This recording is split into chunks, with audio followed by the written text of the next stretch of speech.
Before Star Wars changed everything, the 1970s were already redefining sci-fi with mind-bending stories and practical effects that still look incredible today. While CGI blockbusters dominate now, these grainy philosophical gems from the Nixon and disco era somehow feel more authentic than ever. Ready for a trip back to when jumpsuits were cool and the future looked weird? Let's dive in. Soilent Running, 1972. When all plant life on Earth dies, Bruce Dern goes absolutely bonkers trying to save the last forest floating in space. Soilent Running hits harder now than it did in 1972, with its eco-message feeling eerily prophetic as we watch Dern's character murder his crewmates to protect the only plants left in existence. The real stars are Huey, Dewey, and Louie, three blocky maintenance robots that somehow pack more personality than most modern CGI characters.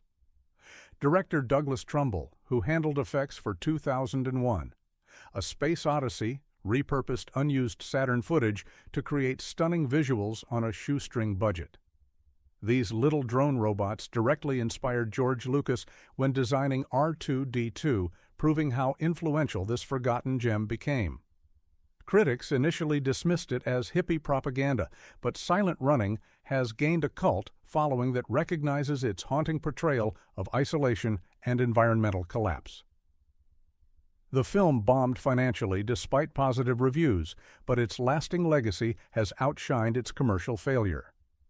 When Dern plays poker with his robot companions, you'll feel more emotion than in most modern blockbusters with $100 million budgets. THX 1138, 1971. Before George Lucas gave us lightsabers and Wookiees, he threw Robert Duvall into a stark white dystopia where love is illegal and everyone's hopped up on government-mandated drugs. Lucas's directorial debut cost just $777,000, pocket change even by 1971 standards, yet created a world so unsettling it still gives viewers nightmares. The film follows THX 1138, a factory worker who creates the same androids that police his underground society. When his female roommate replaces his emotion-suppressing drugs, they fall in love and face brutal consequences. The chase scenes through blinding white corridors feel claustrophobic and disorienting in ways CGI can't replicate. Initially panned and a box office disaster, this film was rescued from obscurity after Star Wars blew up. Francis Ford Coppola produced it through his American Zoetrope studio, believing in Lucas's vision when nobody else did. Watch for the scene where Duvall finally reaches the surface world, a moment of pure cinematic awe achieved with practical effects that hold up beautifully 5 decades later. Solaris, 1772. Russian director Andrei Tarkovsky created the anti-Star Wars with Solaris, a hypnotic meditation on grief that just happens to take place on a space station. This isn't about laser battles or alien monsters. It's about a sentient ocean planet that manifests your deepest regrets in physical form. The story follows psychologist Chris Kelvin as he investigates strange occurrences aboard a station orbiting Solaris. Soon his dead wife appears, seemingly recreated from his memories by the mysterious planet. Is she real? A copy? Something else entirely? Tarkovsky never spells it out, instead letting the haunting imagery speak for itself. Soviet authorities hated the film's philosophical bent, demanding cuts that Tarkovsky fought against. Despite being 3 hours long with minimal action, Solaris became the defining film of the Soviet cosmonauts era. Steven Soderbergh remade it in 2002 with George Clooney, but couldn't capture the original's hypnotic power. The highway sequence alone, a seemingly endless drive through Tokyo that somehow never gets boring, shows why Tarkovsky is considered one of cinema's greatest visual poets. A Clockwork Orange, 1971. Stanley Kubrick's ultra-violent dystopian nightmare still shocks audiences 50 years later with its disturbing blend of classical music, stylized violence, and Malcolm McDowell's chilling performance. Banned in multiple countries and voluntarily withdrawn from UK circulation by Kubrick himself after death threats, this film remains controversial even now. The story follows Alex, a teenage sociopath who leads his droogs on crime sprees until he's captured and subjected to experimental rehabilitation that makes him physically ill at the thought of violence. The film's central question, is forced goodness really goodness at all, remains as relevant as ever in our age of cancel culture and social media mobs. Critics were divided, with some calling it a masterpiece and others labeling it dangerous trash. The film's influence is undeniable. Everything from music videos to fashion to modern dystopian stories owes something to Kubrick's vision. McDowell reportedly suffered permanent eye damage from the famous forced eyelid scene, which used actual medical devices to keep his eyes open during torture sequences. Not a comfortable watch, but an essential one. Westworld, 1973. Michael Crichton basically invented the killer robot genre with this theme park gone wrong thriller starring Yul Brynner as a malfunctioning cowboy android who will not stop hunting you.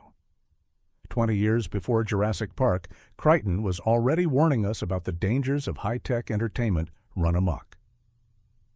The premise is brilliant in its simplicity. Wealthy guests visit a Wild West theme park populated by lifelike robots programmed to fulfill their every fantasy. When the system fails, the robots, particularly Brynner's relentless gunslinger, turn deadly. The film pioneered computer-generated imagery, using digital pixelation to show the robot's point of view decades before CGI became standard. Made for just $1.3 million, Westworld was a surprise hit that spawned a sequel and eventually the HBO series. Brynner's performance as the gunslinger is a masterclass in minimalist menace. He speaks just 10 lines in the entire film.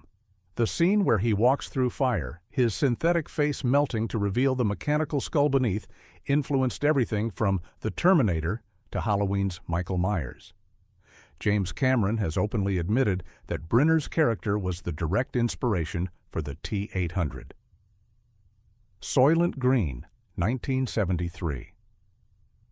Set in the dystopian future of 2022, yes, you read that right, Soilent Green predicted overpopulation, climate change, pollution, and wealth inequality with eerie accuracy.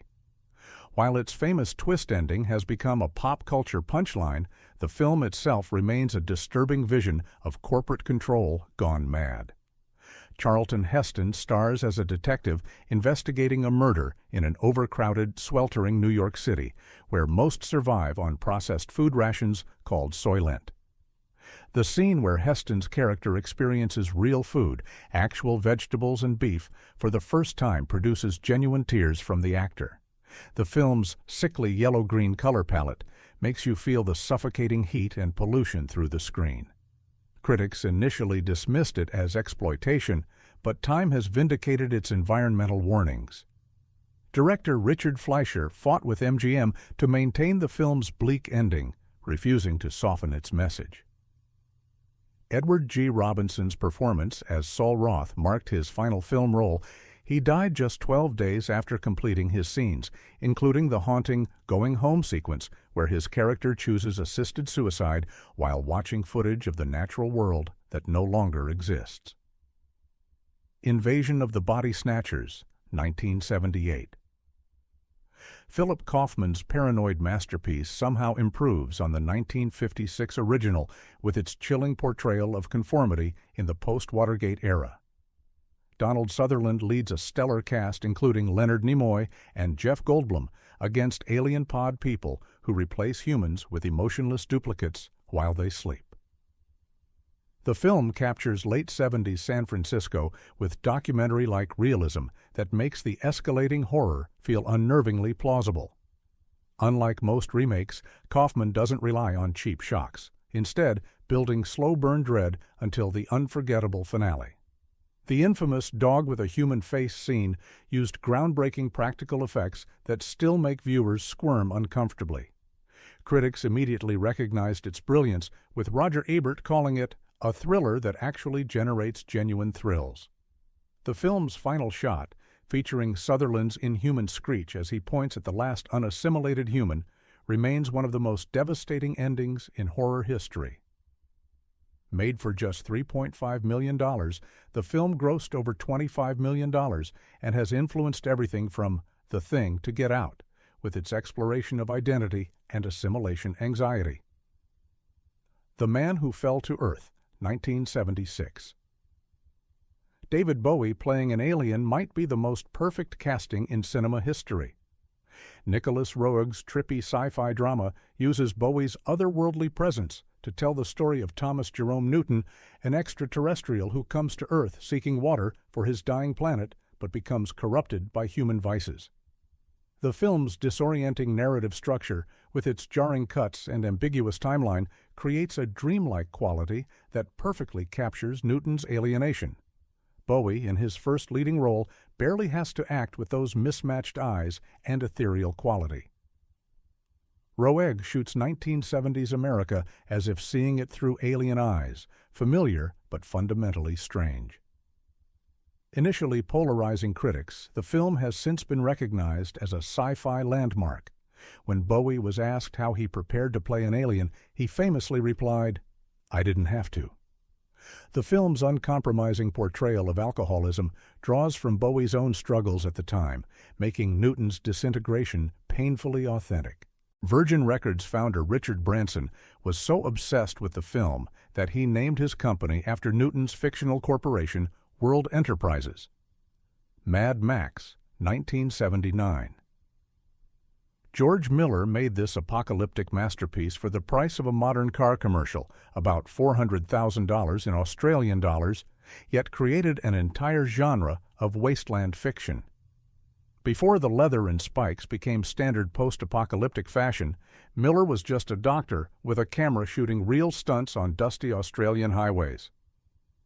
The film follows Highway Patrol Officer Max Rockatansky as society crumbles around him, eventually sending him on a revenge mission against the biker gang that killed his family. A young Mel Gibson, in his breakthrough role, radiates feral intensity with minimal dialogue. The car chases were genuinely dangerous. No CGI, no safety nets, just stunt drivers putting their lives on the line. Critics initially dismissed it as exploitation, but audiences made it the most profitable film ever at the time, earning over $100 million worldwide from its tiny budget. The film was banned in New Zealand and heavily censored elsewhere for its violence. Every post-apocalyptic wasteland since, from Fallout to The Walking Dead, owes something to Miller's vision. The famous car crash where a motorcycle hits a car was only shot once. They couldn't afford a second take and nailed it perfectly. Alien, 1979. Ridley Scott took a B-movie premise, Monster Hunt's crew on spaceship, and created perhaps the most influential sci-fi horror film ever made. What's remarkable about Alien isn't just the scares, but how it portrays space as industrial, lived in, and utterly uncaring toward human suffering. The film follows the crew of the commercial freighter Nostromo as they investigate a distress signal and encounter a life form that uses humans as incubators. Before any monster appears, we get blue-collar workers complaining about bonuses and contracts, grounding everything in workplace realism. When the horror starts, it's all the more effective for feeling like it could happen to anyone. H.R. Giger's biomechanical creature design remains unmatched in its disturbing fusion of sexual and predatory elements. The film's critical and commercial success, $203 million on an $11 million budget, launched a franchise that continues today. The infamous chest-burster scene wasn't just shocking to audiences. Scott deliberately kept details from the actors to capture genuine reactions. When the blood sprays across Veronica Cartwright's face, that's real terror you're seeing, not acting. Dark Star, 1974.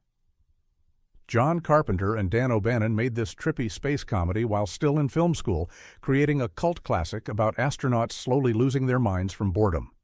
Years before Alien and Halloween, these two icons were crafting a shaggy dog story about beach balls with claws and existential bombs.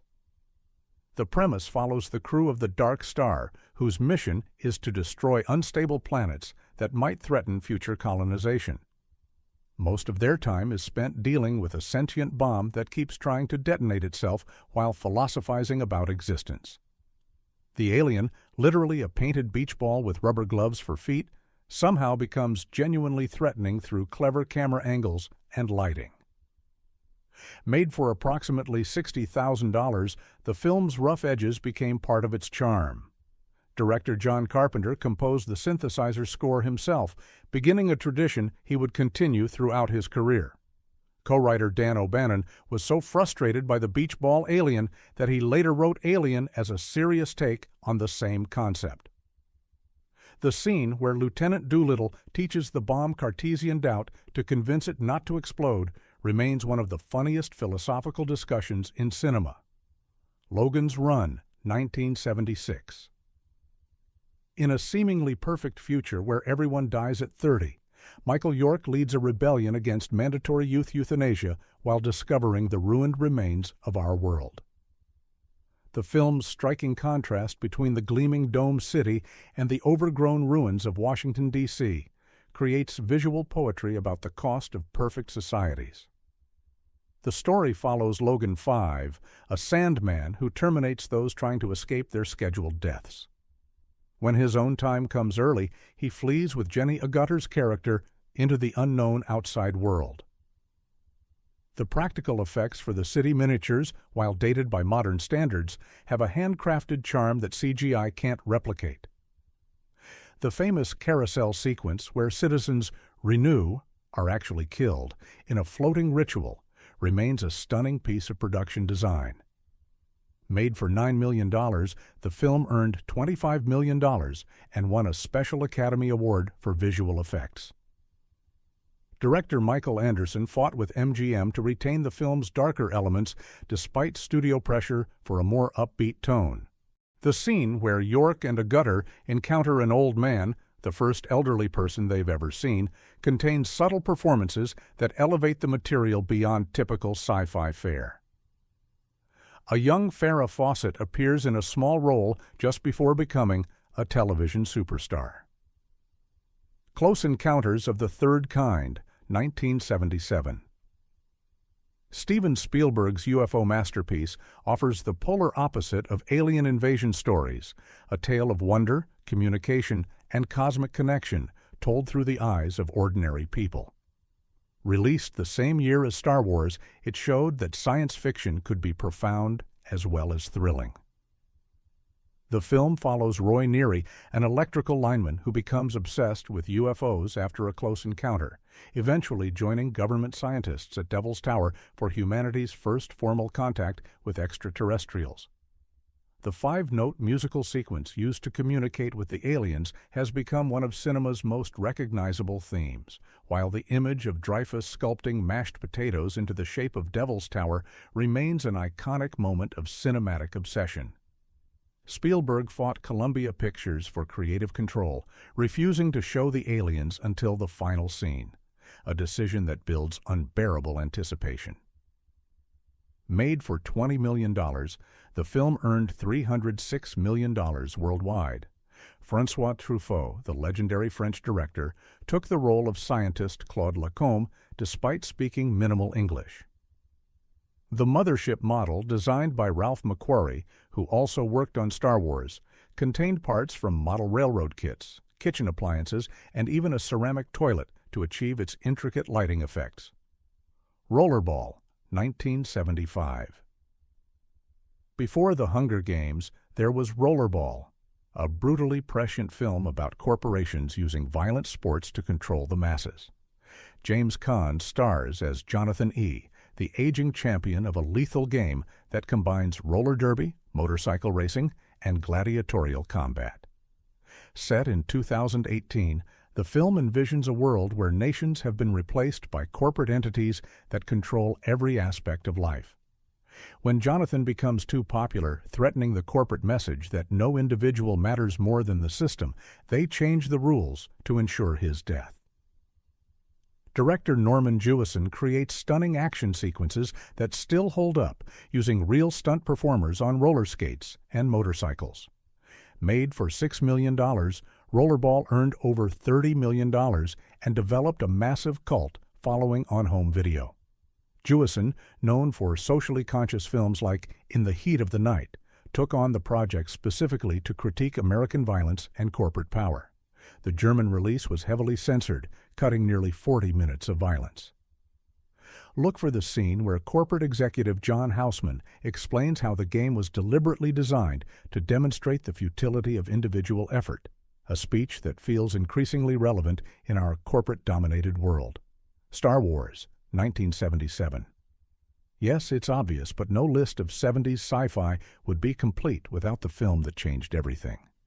What's remarkable about the original Star Wars isn't just its cultural impact, but how it holds up as a standalone adventure when stripped of its franchise baggage.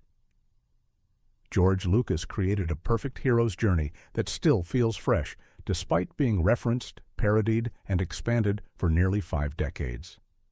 The story of farm boy Luke Skywalker joining a rebellion against the tyrannical empire feels archetypal, because Lucas deliberately drew from mythology, westerns, and samurai films to create something timeless.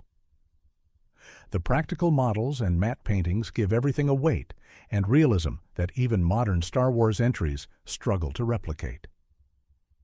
That Star Destroyer in the opening shot, a model only about 3 feet long, still creates awe through clever filming techniques.